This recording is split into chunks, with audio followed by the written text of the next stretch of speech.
Me présenter, bah, écoute, je navigue depuis l'âge de 11 ans en bateau. Ce qui est amusant, c'est qu'en fait, toute ma vie, elle s'est construite professionnellement autour de la voile. Pourquoi? Parce qu'en fait, j'ai commencé à faire de la course assez tôt, vers 16, 17, 18 ans. Et puis, à 18 ans, il fallait chercher des sponsors déjà. Et c'est comme ça que je me suis intéressé à la communication. Donc, je suis devenu publicitaire d'abord, ensuite j'ai monté une entreprise de communication, et puis au fil des ans, alors en parallèle, j'ai continué de faire de la course et de la voile, et puis la transmission de messages m'a toujours construit, et à un moment j'ai aussi voulu m'engager un petit peu plus, et j'ai changé de métier, je suis devenu enseignant et puis directeur d'école. Et puis en parallèle avec tout ça, j'ai fait un petit peu de télévision, j'ai fait des chroniques télé sur l'éducation. J'ai fait des missions au Kosovo pour des constructions d'écoles. Voilà, j'ai fait beaucoup d'initiatives comme ça en parallèle du bateau. Donc je me présente professionnellement. Puis pour le bateau, c'est des années et des années de navigation entre la course, la croisière, les transats, etc. On aura l'occasion d'en parler. D'où vient ta passion pour la voile? Je crois qu'à l'âge de 11 ans, mes parents, j'avais très peur de l'eau et de la mer quand j'étais encore plus petit. Et je pense que mes parents, mon père a voulu m'inscrire dans un stage pour que ça change, quoi. Donc c'est grâce à mon père, j'ai fait les scouts marins, j'ai fait jeunesse et marine, et je suis devenu très vite, à l'âge de 16 ans, chef de bord de bateau. Et je me suis vraiment construit et devenu, voilà, je me suis épanoui et construit autour de la mer et de la voile. Donc après, très, très tôt, je suis devenu chef de bord où j'apprenais la voile à des adultes, en fait, dès l'âge de 17-18 ans. Et puis, ça m'a aidé à me construire. Donc, je pense que la passion, elle vient de là. Et puis, comme tous ceux qui aiment la mer, après, ça s'est enchaîné, on lâche plus, quoi. Donc, voilà, c'est parti de là. C'était une nécessité pour vivre. Et puis ensuite, la passion de la course, la passion du voyage, et la passion des bateaux aussi, hein. Il y a toujours un petit peu de plaisir dans la technique du bateau. Et qu'est-ce qui c'est qui t'a attiré vers la voile en solitaire? Je crois que c'est quand on commence à lire des bouquins de voile, on est très vite, la tradition maritime nous attire sur Slocum et sur toutes les grands tours du monde, et sur la navigation en solitaire. Et puis, pourquoi le solitaire? Parce que finalement, dans la vie professionnelle et dans les équipages, on doit toujours tenir compte des contraintes des uns et des autres. Et si j'ai beaucoup de plaisir dans les manœuvres qu'on fait en silence, quand les manœuvres sont réussies à plusieurs, c'est extraordinaire quand on fait des manœuvres comme ça ensemble et en communion et sans dire un mot. J'ai aussi professionnellement dû tenir compte de beaucoup de contraintes d'équipe. Et ce que j'aime dans le solitaire, c'est qu'on décide seul, on est face aux difficultés, face à ses réussites, et puis et on doit décider seul, et ça, c'est ça qui me plaît bien. Et puis à force de faire de la voile en équipage ou de trimballer du monde, finalement, tu te rends compte que voilà, quoi, tu fais beaucoup, tu fais des manœuvres seul aussi, hein. Donc voilà, à force d'amener des amis, etc., je me suis dit, allez, il faut y aller, c'est bien le solitaire aussi. Et quelles leçons as-tu apprises de la navigation? Je crois que la mer, c'est une vraie école de la vie. Voilà, le dépassement de soi, c'est important.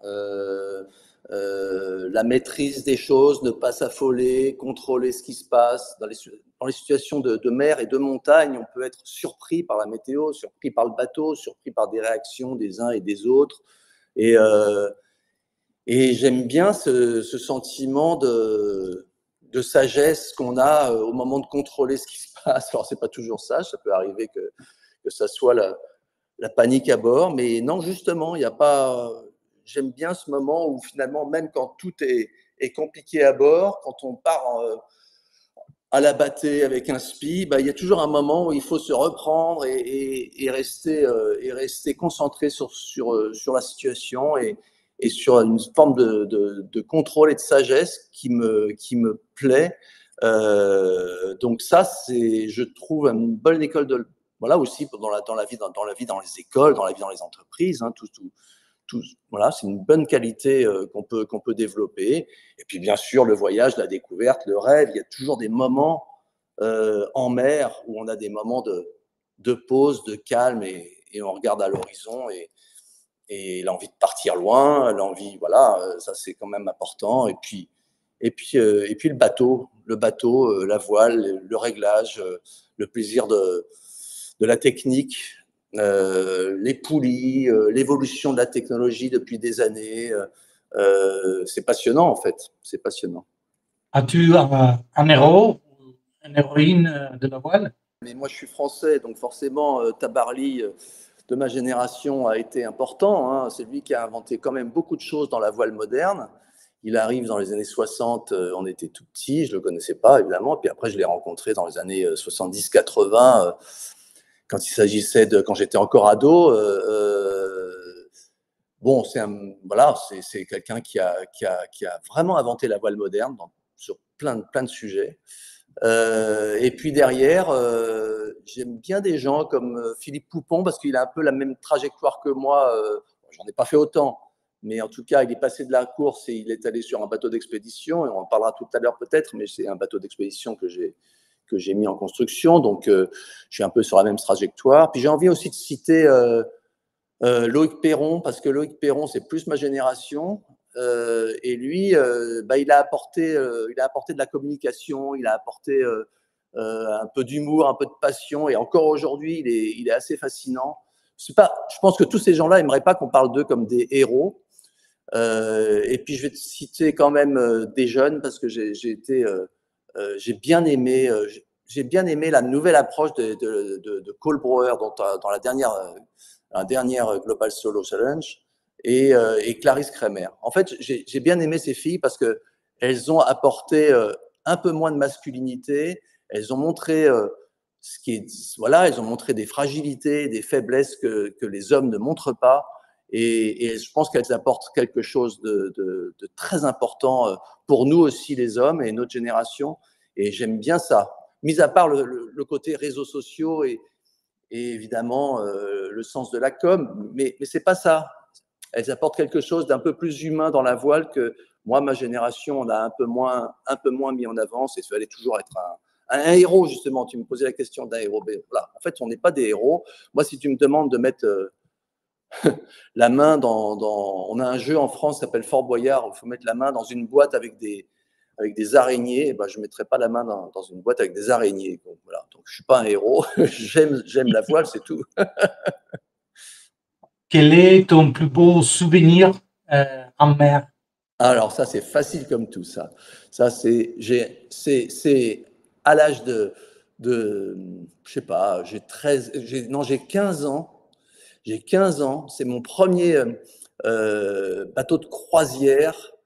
Et là, en plein hiver, en plein mois de décembre, à la News, je ne sais pas si vous connaissez la News, mais c'est dans le sud de la Bretagne, en Bretagne Sud, un endroit où il y a plein de courants. On est en plein décembre, il y a un gros grain, le ciel est noir. Il y a 8, 9, ouais, c'est ça, il doit y avoir 40, 45 nœuds. Il faut aller changer la voile à l'avant. Et j'y vais. Les autres étaient un peu effrayés. Moi, voilà, je fonce, je vais à l'avant, je change les voiles. À l'époque, il fallait manœuvrer à l'avant beaucoup plus que maintenant. Et là, la mer était verte, mais verte comme des arbres. Le ciel était noir. J'étais pas chef de bord. C'était une femme qui était chef de bord. Elle était très inquiète pour moi parce que j'avais 15-16 ans, donc elle s'inquiétait pour moi. Et elle me demande comment ça va, et je lui ai fait un gros pouce comme ça, et c'était génial, quoi. C'est un très bon souvenir de ça. Et puis sinon, pendant une transat, un très bon souvenir d'être tout seul la nuit sous les étoiles, voilà, comme voilà, quand tout le monde dort, et que toi, tu es tout seul sur le bateau, et que c'est sympa, et que voilà, ça roule, tu as du vent, tu es au portant, voilà, tous ces moments magiques où tu es tout seul, il n'y a pas de bruit, et ton bateau, tu manœuvres tout seul, tu déranges personne, et ça file. Ça, c'est des bons souvenirs. Parle-nous de ton expérience de voile et en régate. Alors, bon, j'ai commencé par la petite régate en dériveur, et puis ensuite, dès l'âge de 16-17 ans en club, on a commencé à à aller chercher des. Non, c'est 17-18 ans, on a commencé à aller chercher des sponsors. J'ai navigué sur les Halfstoner, des protos dessinés par Gilles Gainet. Et puis en parallèle, j'écrivais déjà les chroniques pour le magazine qui nous sponsorisait, un magazine local.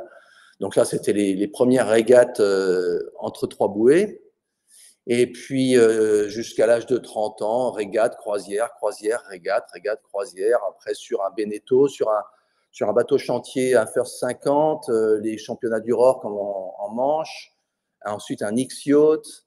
Voilà, donc un peu de course. Et puis, beaucoup de balades en croisière, en location. J'ai acheté ensuite mon premier bateau quand j'ai pu, un Challenger, un bateau qui navigue au près, qui est un bateau qui laisse tout le monde derrière, qui a été transformé. Là, en dessous, c'était la Coupe de l'América. Il y avait un profil NACA pour le. On a changé le safran, la quille. Enfin, on est parti sur un bateau qu'on a boosté en fait en gréement et sous l'eau. Après, j'ai acheté un trimaran de course, un Walter Green, dessiné par Walter Green, Friends and Lovers, qui a été un bateau important. C'est celui qui est arrivé troisième. C'est celui qui a inventé les gréements modernes avec grand voile et petit triangle avant. C'est un bateau que j'ai racheté. Il avait fait troisième à l'Ostar avec un Cooper de chez Hood, qui était un voilier connu à l'époque. Et puis derrière, là, j'ai mis en construction un bateau maintenant plus offshore, plus expédition, sur lequel, je t'en parlerai peut-être plus tard, sur lequel j'ai envie de partir sur ce tour du monde. Comment est né ton rêve de faire un tour du monde à la voile? Je pense que Picasso disait pourquoi vos œuvres d'art coûtent si cher. Parfois, vous dessinez, vous mettez une signature, ça dure 5 secondes et puis ça coûte 5 millions de dollars. Moi, c'est un peu pareil, quoi. C'est en même temps 40 ans de lecture, et puis tout d'un coup, j'ai eu un déclic de 5 minutes. Non, pas 5 minutes, mais j'ai eu un déclic en suivant un gars qui est parti sur un bateau en aluminium, un Maracuja. C'est un pilote de ligne qui est parti à 60 ans sur un dériveur en aluminium qui n'était pas du tout un bateau de course. Et moi, je venais de la course. Et ça m'a décomplexé de partir sur un bateau offshore, un bateau en alu. Je me suis dit, après tout, ouais, bah, moi aussi, j'ai envie de faire ça. Finalement, je ne vais pas attendre d'avoir un proto de course, parce que voilà, je voyais les IMOCA, je voyais tout ça, j'avais très envie, mais c'était plus ma génération. Et non, ça a été le premier déclic pour faire le Global Solo Challenge. Et puis ensuite, j'ai suivi Cole Brouwer, et j'ai bien aimé la façon dont elle a bien échangé, bien communiqué, comme je te le disais tout à l'heure aussi, c'est-à-dire que voilà, il y a des moments chouettes, elle a beaucoup de préparation, une équipe autour d'elle, et puis des moments chouettes et des moments plus difficiles dont elle parlait facilement. Et en suivant Yvan, ce gars sur le Maracuja, tous les jours, qui écrivait très bien et qui a eu des merdes, qui a eu beaucoup de difficultés dans l'océan Indien, mais il a quand même bouclé son tour avec une étape quand même. Et puis Cole Brouwer qui a assuré quand même en essayant de rattraper Philippe Delamare, ça m'a bien plu. Donc je me suis dit, hop, allez, hop, on y va. Voilà. Puis comme je me suis dit, voilà, ma femme en plus, c'est pas prête pour que je parte avec elle tout de suite. Elle n'est pas tout de suite prête. On va partir ensemble dans un deuxième temps. Donc là, il faut que je m'occupe encore pendant 2 ans. Ça va être très bien. Donc voilà, c'est comme ça que je suis parti sur le tour du monde. Pourquoi as-tu choisi le Global Solo Challenge? Parce qu'il y a une bonne organisation, on dirait, il y a un bon organisateur, et puis il y a une communauté, il y a des gens qui, là déjà ensemble, on échange beaucoup avec Marco, et aussi avec des gens qui se posent les mêmes questions. Il y a des bons, il y a des moins bons, c'est ça qui est bien. Il y a des gens qui vont s'entraîner.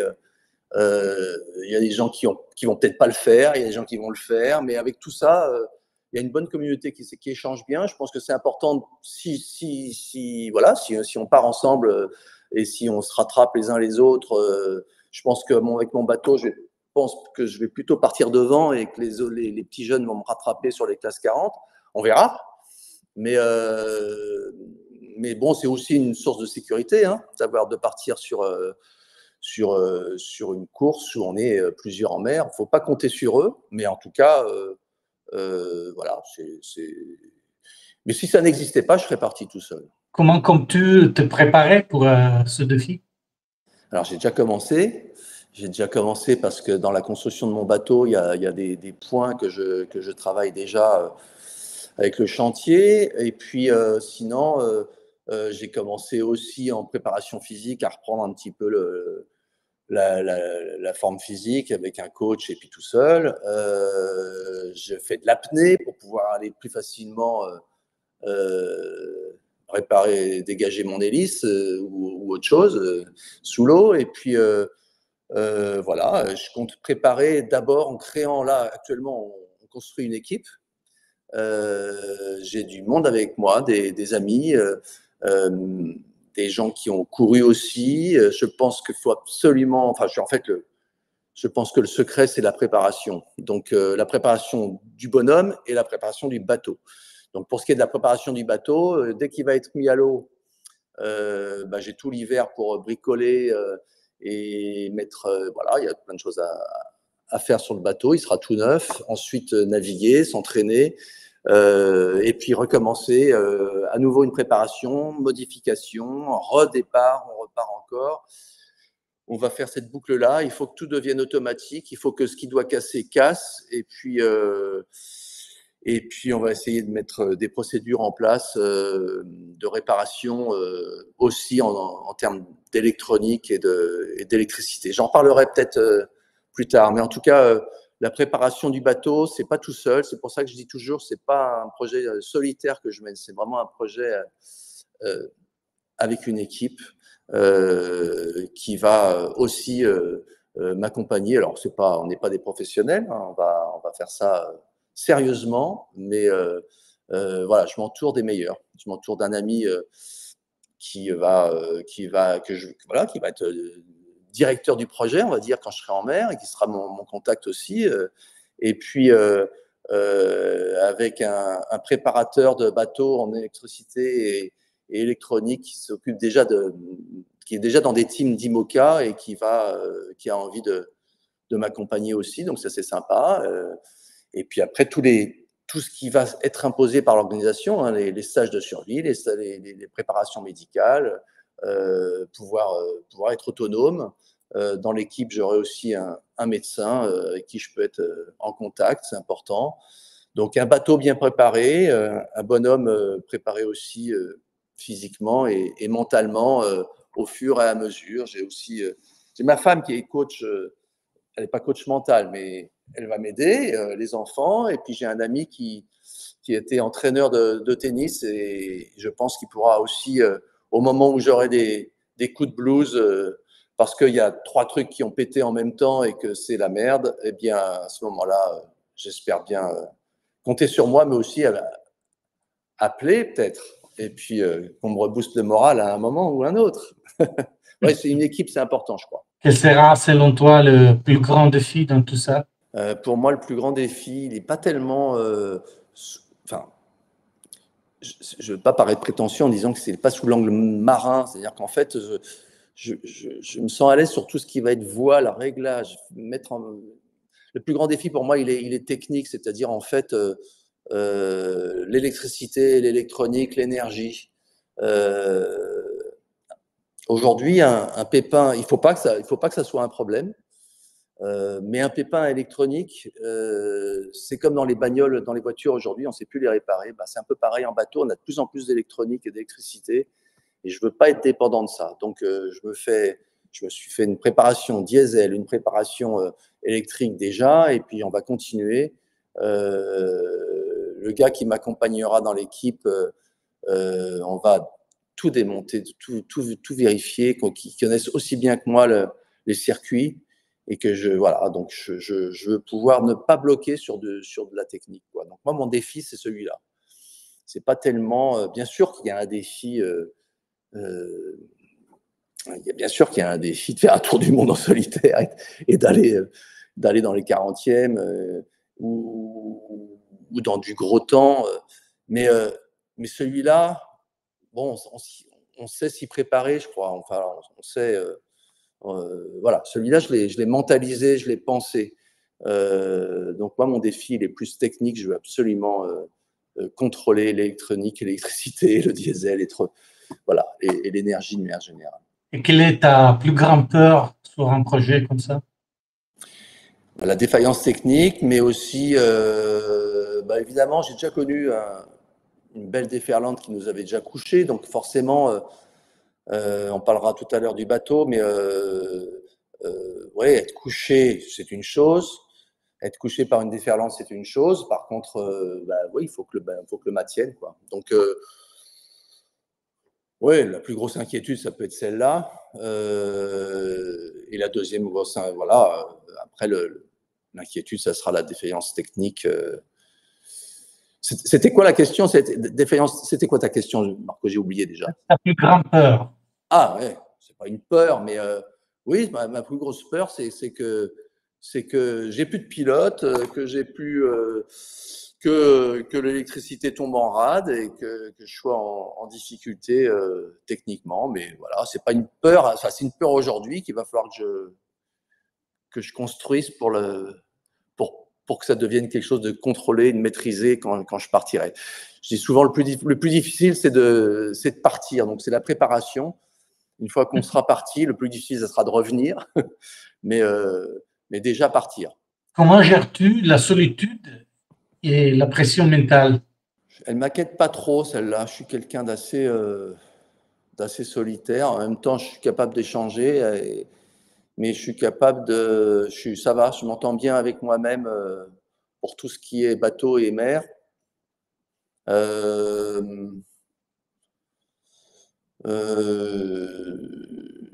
je crois que, alors ça va être plus long qu'un Vendée Globe, hein. Ça va être beaucoup plus long, mais je crois qu'aujourd'hui quand même on est un peu plus en communication, sauf si tout va mal avec Starlink, sauf si tout va mal avec les conflits mondiaux et qu'on n'a plus, plus de communication, mais sinon aujourd'hui on est moins solitaire pour ce qui est de la communication, donc voilà, ça ne m'inquiète pas trop.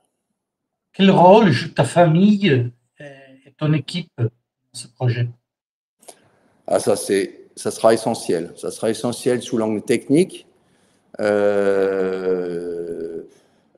les procédures qu'on va mettre en place ensemble, les procédures par jour, par semaine ou par mois. Essentiel pour résoudre un problème ponctuel, ça peut aider. Ça sera l'équipe technique. Et puis, pour ce qui est de la famille, ça peut être important sur des moments moments difficiles, quand on est fatigué, en fait. Quand on est fatigué, il y a le moral qui va avec, hein. Donc, voilà, il faudra gérer le sommeil, d'ailleurs, hein. Mais bon, je pense que le rôle de la famille, ça va être ça, le rôle de ma femme, et puis d'essayer de me soutenir surtout sur les préparatifs de maintenant, parce qu'en fait, quand on prépare un tour du monde en solitaire, on n'est pas toujours très disponible sur des gros projets. J'ai encore un papa qui est âgé et il faut encore voilà, peut-être il pourra avoir besoin de moi et j'espère qu'on pourra communiquer ensemble. Mais ce qui est difficile, c'est dans les préparations, je pense, c'est ça, c'est qu'on n'est pas disponible toujours quand le bateau est à l'eau, quand on s'entraîne, quand on prépare, quand on répare. Et une fois qu'on sera parti, tout le monde comprendra. Mais c'est pendant l'année avant qui est la plus difficile. Et l'année après, les deux mois de retour, on est un peu fatigué. Et quand on a été tout seul pendant 4-5 mois, il faut que les amis soient compréhensifs sur le retour à la civilisation. Tu es en contact avec d'autres skippers de la Global Solo Challenge? Oui, alors je vais être en contact. J'ai pris contact avec Pierre-Yves Huglot qui vient de terminer la longue route, donc on va se voir bientôt. On s'est déjà parlé 2 fois.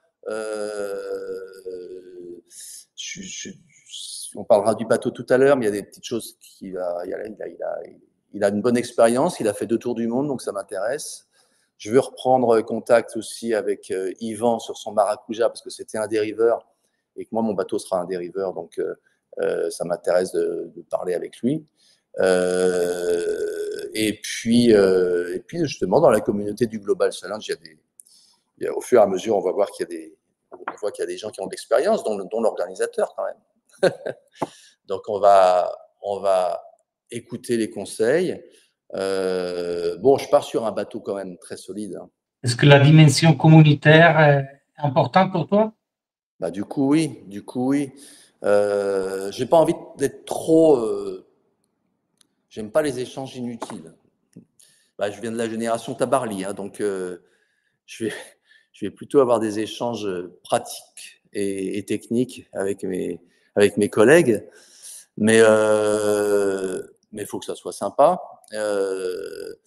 Et puis, je crois que la solidarité, plus que la communauté, la solidarité des gens de mer, je sais pas, enfin, moi, je suis de la génération où ça compte, quoi. Donc, on va croiser les doigts pour que personne ait de gros soucis et qu'on s'entraide entre nous et qu'on puisse se parler en cas de pépin. Enfin, c'est une course et en même temps, là, c'est comme dans le Vendée Globe, quoi. On se rend tous des services. Je crois que l'important, c'est de boucler le tour. Mon objectif, moi, c'est celui-là, plus les échanges avec la Terre. On parlera de mon projet que j'ai avec la Terre là-dessus, mais donc voilà, on peut se donner des coups de main et des bons conseils à terre et ensuite quand on sera en mer. Donc je crois qu'il faudra qu'on soit à l'aise à échanger entre nous et rien cacher de nos difficultés et puis des bons trucs aussi à connaître. Voilà. Parle-nous de ton bateau. Alors j'ai choisi voilà, j'ai fait beaucoup de courses, j'ai fait beaucoup de croisières et moi j'ai choisi un bateau qui va me servir cette fois-ci et qui va me servir ensuite pour faire d'autres projets. Donc j'ai choisi un bateau offshore un Boréal 44.2 qui sera le 6e exemplaire. Donc c'est un bateau de série. Quand je dis offshore, c'est un bateau d'expédition très solide en aluminium. Il sera équipé à l'intérieur, donc il devrait être plus confortable que les gars qui partent sur des classes 40. Ça c'est un avantage. L'inconvénient c'est qu'il sera plus lourd. Donc le bateau j'ai choisi un dériveur. J'ai choisi un dériveur parce que je me sens plus à l'aise sur un dériveur, sur un tour du monde et face à des déferlantes. Voilà, c'est un grand vieux débat. Ce n'est pas une quille relevable. Je veux avoir les poids et tous les coefficients de redressement de mon bateau toujours à poste, toujours dans le fond de la coque. Je pars sur le principe d'un bateau qui va glisser face à l'attaque d'une déferlante et puis et un bateau robuste avec une cloison étanche à l'avant, une cloison étanche à l'arrière. Tous les échantillonnages sont surdimensionnés. J'ai une mèche de safran de 10 cm de diamètre. C'est du solide. Je vais partir j'ai fait des transformations. J'aurai un bout dehors, j'aurai un génois et une trinquette à poste fixe dans le gréement, et puis aussi un tourmentin, une autre cadène pour le tourmentin fixe que je peux installer à 40 nœuds enroulé et prêt à être déroulé pour éviter d'aller à l'avant. La discussion avec Pierre-Yves Huglot pourra peut-être m'aider, mais je trouve que c'est intéressant, son principe de trinquette jumelle, ça peut être intéressant d'y réfléchir. Il l'a testé sur son dernier tour du monde et j'ai envie d'essayer ça. Trinquette qui se dédouble, ça peut être pas mal sur du gros temps, très gros temps. Là, je parle entre 50 et 60 nœuds. Et puis voilà, adapter le bateau, l'alléger le maximum pour ce qui est de la course quand même. Donc on va essayer de le vider au maximum, mais enfin je vais pas enlever les équipements, les menuiseries. Donc à Vigo, vous serez les bienvenus pour venir boire un verre sur le bateau. Le format du GSC est différent. Aimes-tu les départs échelonnés? Oui, j'aime bien l'idée du départ échelonné parce que moi, j'adore les départs de régate, mais sur un bateau de course. Alors que là, moi, sur mon bateau, le principe d'avoir un départ échelonné et que je parte plutôt, à mon avis, je pense que je serais plutôt à partir dans les premiers, donc que les autres derrière me rattrapent, bah, ça m'amuse. Et puis, ils vont essayer, et puis moi, je vais me défendre pour pas qu'ils me rattrapent, mais on verra.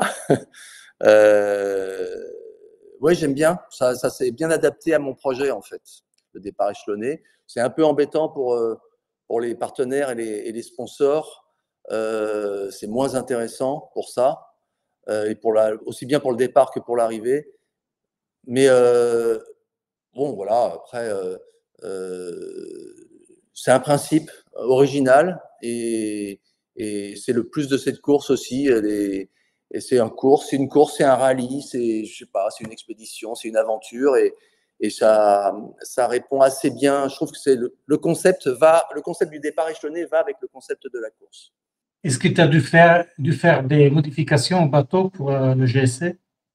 Oui, c'est ce que je te disais, je peux répéter peut-être, mais j'ai modifié, on a une cadenne supplémentaire pour le tourmentin, je vais avoir ben, un jeu de voile complètement refait, si j'ai le budget qui va avec.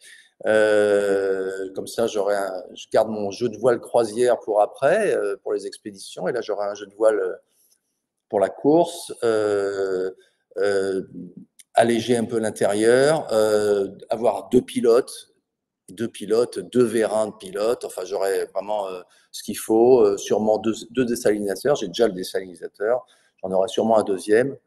Euh, voilà, peu de modifs pour ce qui est le bateau est déjà très très bien conçu au départ pour ce genre de programme.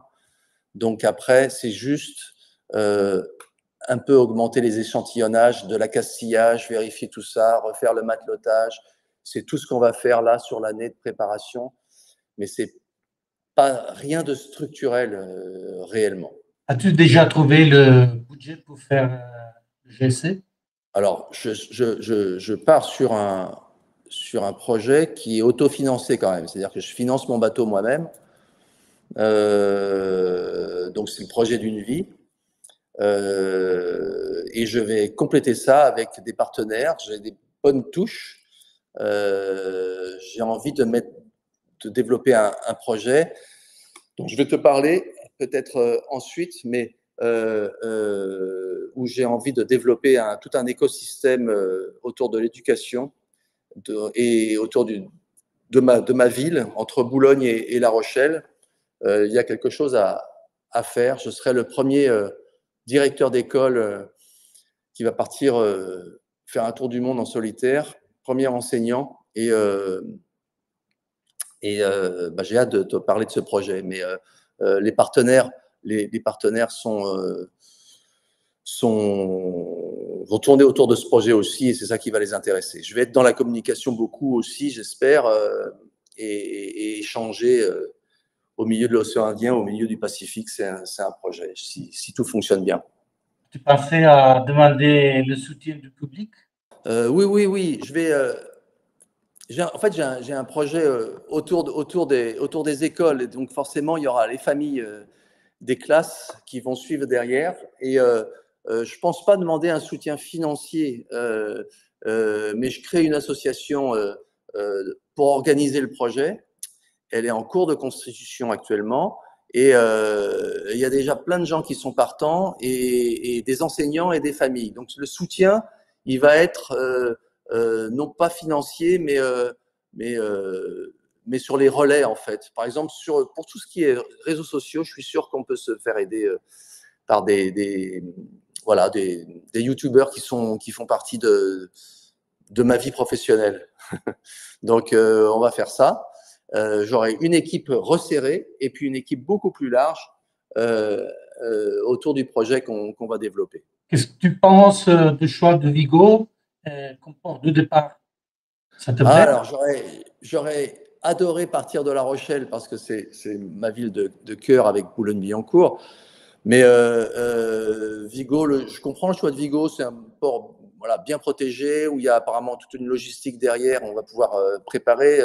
L'organisation veut qu'on y soit un petit peu plus tôt, donc c'est bien qu'il y ait une organisation sur place. Non, moi, ça me va, ça me va. L'aller et le retour de Vigo me convient. Moi, je serais bien parti d'Angleterre ou de France pour avoir le golfe de Gascogne à passer, mais bon, ça nous évitera le golfe de Gascogne. Et puis, mais il y aura le Cap Finistère à l'arrivée. On a vu à la dernière édition que des fois, voilà, il peut y avoir du vent en arrivant sur le Cap Finistère. Qu'est-ce que ça veut dire pour toi de représenter la France dans une course au large? La France et la voile, on est très liés. Hein. On a des pôles courses entre Concarneau, Lorient et La Rochelle. On a, voilà, je crois on est assez leader techniquement et sur tous les projets de course offshore par rapport à la régate comme la Coupe de l'Amérique où on est un peu moins fort. Mais donc, moi, ça me plaît bien de défendre la France. J'espère avoir des marins, une marraine et un parrain célèbres et bien françaises et bien français pour soutenir notre projet et booster notre projet. Donc, moi, oui, je me sens très français dans mon projet. Mon bateau est construit en France. C'est un chantier français, construit par des Français. Je suis français et il y a de quoi faire sur la course autour du monde. On a une belle histoire. Alors, je ne parle pas forcément de Moitessier, mais on a une belle histoire autour du monde avec des marins français, Tabarly, Poupon, l'histoire du Vendée Globe, Titouan-Lamazou, Perron. Voilà, la France c'est toujours bien représentée. On a des successeurs aujourd'hui, Charlie Dalin et les autres, et Thomas Ruyant, et tous, donc, et des filles. Mais les filles les Anglaises aussi sont bien. On a du monde en voile. Donc, voilà. Penses-tu de relier ce projet à un message social? Ah oui, alors ça, c'est le projet numéro un. Il y a mon projet de faire un tour du monde en solitaire, mais l'autre partie qui est de porter un message éducatif. Je pense que j'aurai le bateau avec le nom le plus embêtant pour l'organisateur, parce qu'il va être très long. Le bateau va porter. En fait, j'emmène Victor Hugo avec nous autour du monde. Donc, sur le bateau, il y aura écrit: chaque enfant qu'on enseigne est un homme qu'on gagne. Each child we teach is a man we gain. Et cette citation de Victor Hugo va porter tout un projet. J'ai bien l'intention, j'ai avec moi des enseignants d'éducation nationale, des écoles, j'ai des collègues, une collègue qui va coordonner tout ça sur Boulogne-Billancourt, peut-être sur d'autres villes. J'espère que Boulogne va nous suivre là-dessus. Mais l'idée, c'est vraiment de faire la classe depuis les 40e rugissants. Bon, c'est peut-être pas moi qui ferai la classe, mais avoir des contacts réguliers avec les classes, porter un message sur l'école et l'éducation, c'est jamais arrivé. Jamais aucun directeur d'école n'a fait le tour du monde en solitaire sans escale, aucun enseignant. Et donc, le bateau va porter une idée humaniste autour de la culture et de l'éducation et on va avoir des classes qui vont nous suivre. J'ai des enseignants qui sont déjà à fond pour suivre le bateau et l'équipe et Bibi, comme on dit en France. Mais, et donc, on va essayer d'emmener Victor Hugo, les classes, les élèves et puis derrière les familles autour d'un projet porteur parce que parler de dépassement de soi, parler de géographie, d'histoire, de Magellan quand on passe le Cap Horn ou d'environnement, évidemment, tout ça, les classes, c'est essentiel.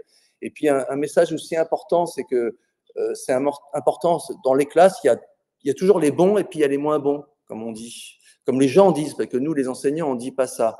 Mais un élève s'il y avait des classements, un élève qui est 25e, peut se sentir pas bien face aux difficultés. Et ben nous, comme quand on va en montagne, les montagnes c'est toujours difficile à gravir, mais quand on va autour du monde, c'est difficile aussi. Mais celui qui arrive 25e, comme par exemple Violette d'Orange,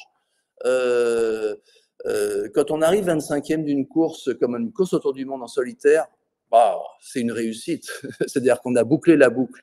Et ça, les enfants, ils y seront très sensibles. Les premiers, ceux qui ont des difficultés scolaires, comme ceux qui ont des facilités, en mer, on va avoir des moments faciles et des moments difficiles. Et moi, c'est ce que j'ai envie de dire à mes élèves. Et ça sera encore mes élèves quand je serai en mer. Et voilà. Je suis marin, mais je reste enseignant à fond. Et je vous assure qu'on va, avec les partenaires, porter un projet. Pour moi, c'est 50% de bateau et 50% d'éducatif. Voilà. Quel message donnerais-tu à quelqu'un qui pense de se lancer dans la course au large, la grande navigation? Fonce, pars, même si tu n'es pas prêt. Et si tu n'es pas prêt, ne pars pas. Mais il faut y aller. On peut toujours se découvrir ensuite. Il faut préparer. Ça sera pas facile. Ça sera jamais facile. Mais vas-y, attaque. Il n'y a pas plus beau que de mener un projet autour du monde. Je trouve ça même plus beau que monter l'Everest, comme on dit, parce que l'Everest aujourd'hui, ça a l'air d'être moins séduisant avec ses queue-leu-leu de montagnards. Alors pourtant, ça reste très dur. Je trouve que c'est fascinant de partir autour du monde. Il y a plus de. J'ai lu récemment qu'il y a plus de gens qui sont allés dans l'espace que de gens qui ont passé le Cap Horn en solitaire. Et ça fait réfléchir, quoi. En même temps, c'est un défi énorme. Ça veut dire que ça reste difficile. Et en même temps, c'est un défi chouette qu'il faut mener jusqu'au bout. Donc, allez-y, foncez.